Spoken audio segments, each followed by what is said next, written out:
Hello दोस्तों, एग्रीनैक YouTube channel पर आप सभी साथियों का हार्दिक स्वागत है। आइए आज हम लोग अध्ययन करते हैं फंडामेंटल्स ऑफ एग्रोनॉमी में मैन्योर्स, जो प्लांट न्यूट्रिशन के लिए एक अच्छा सोर्स माना जाता है। आइए देखते हैं हम लोग मैन्योर्स क्या है।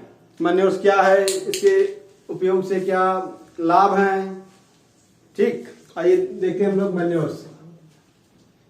The term manures was used originally for materials like cattle manure and other bulky natural substances that were applied to land with the object of increasing the production of crops। कहने का मतलब है ऐसे substance जो फसल के उत्पादन के बढ़ाने के लिए प्रयोग किए जाते हैं, जिसमें हमारा है कैटल मैन्योर, जिसे हम लोग हिंदी में बोलते हैं गोबर की खाद। और अगला पॉइंट हमारा है बल्कि नेचुरल सब्सटेंसेस। इसका मतलब होता है कि ये क्या होते हैं, बल्क में होते हैं। ठीक, जो क्या करते हैं, प्लांट न्यूट्रिएंट को सप्लाई करते हैं, जैसे nitrogen, phosphorus, potassium, magnesium, sulphur, zinc, molybdenum. ये सभी माइक्रो न्यूट्रिएंट्स का सप्लाई करते हैं, किसमें, एक छोटी मात्रा में। आइए उसके बाद हम लोग देखते हैं next point, bulky in nature having low analytical value, having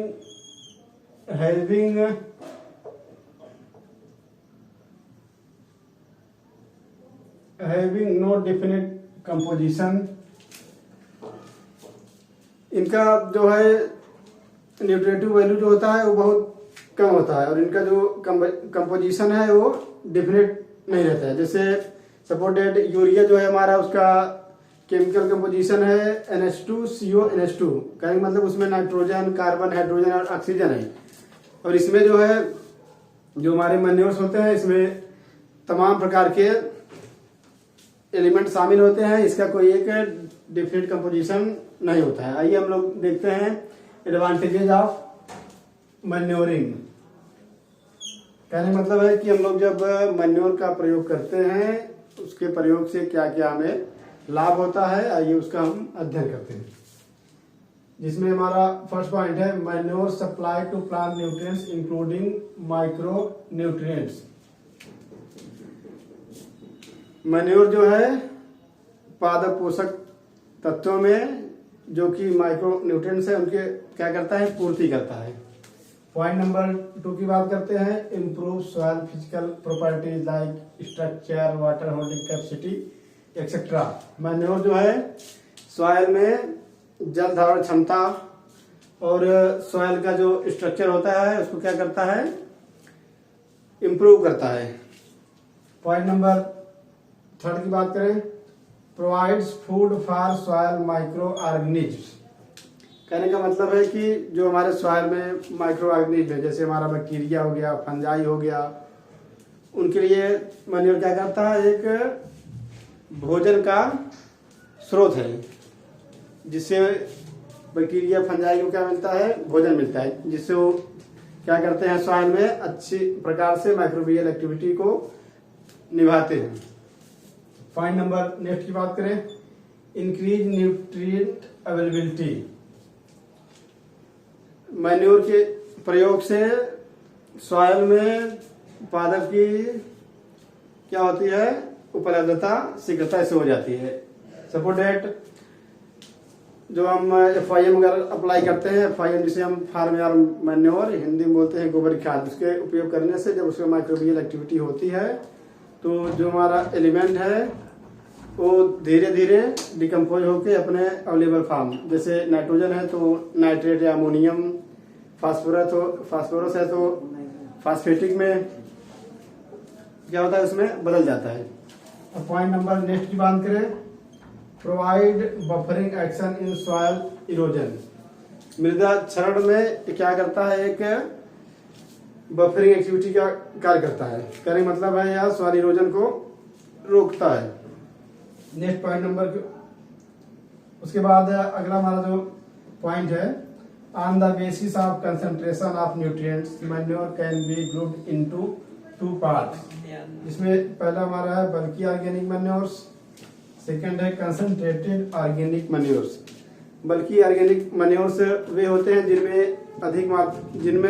जिनकी अधिक मात्रा प्रयोग की जाती है, परंतु उसका जो न्यूट्रिशनल वैल्यू होता है वो बहुत कम होता है। जैसे हमारा FYM हो गया, कंपोस्ट हो गया, वर्मी कंपोस्ट हो गया, सीप एंड गोट मैन्योर हो गया, सीवेज एंड स्लज हो गया, ये हमारे किसके अंदर का आएंगे? बल्की ऑर्गेनिक मैन्योर। उसके बाद हम लोग सेकेंड क्लास की बात करते हैं, वो हमारे कंसंट्रेटेड ऑर्गेनिक मैन्योर, जिसमें हमारा है oil cakes, raw bone meal. उसके बाद हम लोग नेक्स्ट पॉइंट की बात करते हैं। आइए दोस्तों, हम लोग अब देखते हैं बल्की ऑर्गेनिक मैन्योर्स ये क्या है, इनमें कौन कौन से हमारे बल्क मैन्योर्स आते हैं। आइए देखते हैं bulky organic manures. Bulky organic manures contains small percentage of nutrients and they are applied in large quantities. Bulky organic manure जो होते हैं वो क्या होते हैं? बहुत कम मात्रा में पोषक तत्वों से भरे हुए होते हैं और यह अधिक मात्रा में उपयोग किए जाते हैं। जैसे हम लोग बात करें तो इसमें हमारा FIM, जिसे हम फार्म यार्ड मैन्योर के नाम से जानते हैं, कंपोस्ट है, ग्रीन मैन्योर है। आइए हम लोग देखते हैं अब फार्म यार्ड मैन्योर, जिसे हम लोग बोलते हैं हिंदी में गोबर की खाद। Farm yard manures refers to the decomposed mixture of dung and urine of farm animals. कहने का मतलब है जो FIM है वो क्या है? सड़ी हुई गोबर है, और क्या है? एनिमल का यूरिन का क्या है? एक मिक्सचर है। It contains 0.5% nitrogen, 0.25% phosphorus and 0.5% potassium. कहने का आशा है कि अगर हम फील्ड में 100 kg FIM अप्लाई करते हैं, उसमें हमको 0.5% नाइट्रोजन मिलता है एंड 0.25% फास्फोरस मिलता है एंड 0.5% पोटेशियम मिलता है। आइए हम लोग अगला देखते हैं। हमारा जो ग्रीन मैन्योर में, हमारा बल्की ऑर्गेनिक मैन्योर में सेकंड पॉइंट हमारा है कंपोस्ट। कंपोस्ट देखिए भी तमाम प्रकार का होता है, जैसे हमारा नाडेव कंपोस्ट है, वर्मी कंपोस्ट है। आइए हम इन एवरेज में देख लेते हैं कि कंपोस्ट में कितनी मात्रा में हमारे माइक्रो न्यूट्रिएंट्स पाए जाते हैं। Compost, a mass of rotted organic matters made from waste is called compost. Compost क्या है? सड़ी गली हुई कार्बनिक पदार्थ है जो वेस्ट से तैयार किया जाता है। आइए देखते हैं इसमें कौन कौन से न्यूट्रिएंट कितने मात्रा में पाए जाते हैं। It contains 0.5% nitrogen, 0.15% phosphorus and 0.5% potassium. उसके बाद हमारा जो अगला पॉइंट है नाइट सॉइल, जिसे हम लोग बोलते हैं ह्यूमन स्क्रीटा। कहने मतलब है कि ह्यूमन का जो स्क्रीटा होता है उसे हम क्या बोलते हैं? Night soil. Night soil is the human excreta, both solid and liquid parts. It contains 5.5% nitrogen, 4.0% P2O5 and 2.0% K2O।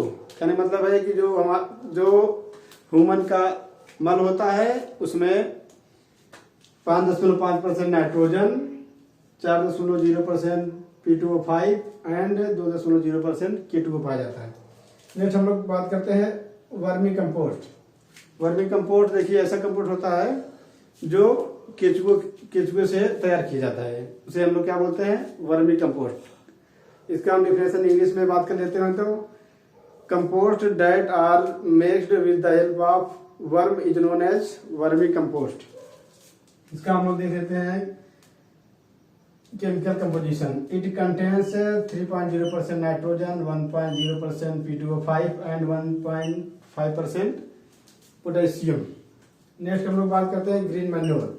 Green manure जिसे हम लोग बोलते हिंदी में बोलते हैं हरी खाद देना, यह पादप न्यूट्रिएंट को बढ़ाने के लिए एक तकनीकी है जिसमें हम सर्वप्रथम फसल को उगाते हैं और उसको फ्लावरिंग स्टेज से पहले ही उसको फील्ड में क्या करते हैं, डिकम्पोज कर देते हैं, चाहे उसको कल्टीवेशन के द्वारा या किसी हर्बिसाइड के उपयोग के द्वारा। ग्रीन मैन्योर में जो फसलें प्रयोग की जाती है उसमें हमारा प्रमुख है सनहेम्प, ढैंचा, सस्पेनिया एक्सेट्रा। कहने का तात्पर्य है कि ग्रीन मैन्योर में उपयोग होने वाली क्रॉपें जैसे ढैंचा हो गया, सस्पेनिया हो गया, इनका प्रयोग ग्रीन मैन्योर क्रॉप के रूप में करते हैं। बात करें अगला तो सीप एंड गोट मैन्योर्स। कहने का आशा है कि भेड़ और बकरी से संबंधित जो हमारा खाद होता है उसे हम लोग सीप एंड गोट मैन्योर कहते हैं। It contains 3.0% nitrogen, 1.5% P2O5 and 2.0% K2O। जो सीप एंड गोट मैन्योर होता है इसमें 3% नाइट्रोजन, 1% P2O5 एंड 2% K2O पाया जाता है। नेक्स्ट हम लोग बात करते हैं पोल्ट्री मैन्योर। कहने मतलब जो हमारा मुर्गी पालन होता है उसमें जो मुर्गी के वेस्ट होते हैं जैसे उसका स्क्रीटा हो गया, ठीक, उसका प्रयोग हम लोग किस रूप में करते हैं, मैन्योर के रूप में। It contains 3.03% nitrogen, 2.63% P2O5 and 1.4% K2O। उसके बाद हम लोग नेक्स्ट बात करते हैं सीवेज एंड स्लज। सीवेज जो होता है देखे होंगे आप लोग, प्राय देखे होंगे जो नालियों में बहने वाले पानी होते हैं उसमें उसका जो ठोस पार्ट होता है उसे हम लोग ठोस पार्ट को हम लोग बोलते हैं the solid portion of sewage is called sludge. उसको हम लोग ठोस पार्ट को स्लज बोलते हैं और जो लिक्विड वाला पोर्शन होता है हम लोग उसको सीवेज वाटर बोलते हैं, जो प्लांट न्यूट्रिएंट्स के लिए अच्छे माने जाते हैं। माइक्रो ग्रीन मैन्योर का उपयोग फसल को बढ़ाने के फसल के सॉइल स्टेटस को बढ़ाने के लिए प्रयोग किया जाता है। रुक दीजिए। आइए दोस्तों अब हम लोग देखते हैं कंसंट्रेटेड ऑर्गेनिक मैन्योर्स क्या है। हम लोग बात करें कंसंट्रेटेड ऑर्गेनिक मैन्योर्स की। Concentrated organic manures have higher nutrients than bulky organic manures. कहने का मतलब है कि कंसंट्रेटेड ऑर्गेनिक मैन्योर जो है बल्की ऑर्गेनिक मैन्योर के कंपेरिजन में क्या होता है, अधिक न्यूट्रिएबल होता है। कहने का मतलब उसमें ज्यादा परसेंटेज में क्या पाए जाते हैं, पोषक तत्व पाए जाते हैं। जिसमें हमारा पहला है bird guano, the excreta of dead remains of birds. कहने का मतलब है जो पक्षी हैं उनका मल और उनका जो है शरीर डेड होने के बाद डिकम्पोज पार्ट बढ़ता है उसको क्या बोलते हैं, बर्ड ज्ञानो, जिसमें 7 to 8% nitrogen and 11 to 14% P2O5 and 2 to 3% K2O। बात करते हैं हम लोग फिश ज्ञानों की। इसमें नाइट्रोजन जो है 7% पाया जाता है, फास्फोरस 8% पाया जाता है। नेक्स्ट हम लोग कंसंट्रेटेड ऑर्गेनिक मैन्योर की बात करें, हमारा है फिश मैन्योर। फिश मैन्योर में 4.10% nitrogen, 3.9% P2O5 and 3.03% to 1.5% K2O।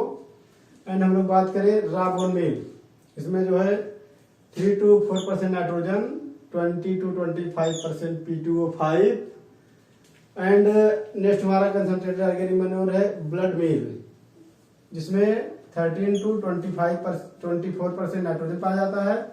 उसके बाद हम लोग बात करते हैं ऑयल केक्स। कहने मतलब जो हमारे खली होते हैं, तेल निकालने के पश्चात जो हमारा पदार्थ बचता है उसे हम लोग खली बोलते हैं। जैसे हमारा सरसों की खली होता है, नीम की खली होता है, महुआ की खली होता है। कुछ खली ऐसे होते हैं जो एडिबल होते हैं, कुछ खली ऐसे होते हैं जो नॉन एडिबल होते हैं।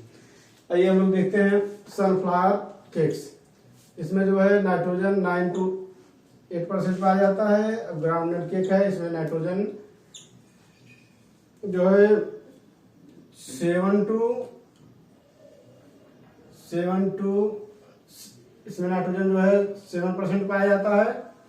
और बात करें हम लोग कॉटन ऑयल केक की, तो उसमें जो है नाइट्रोजन 6.5% पाया जाता है।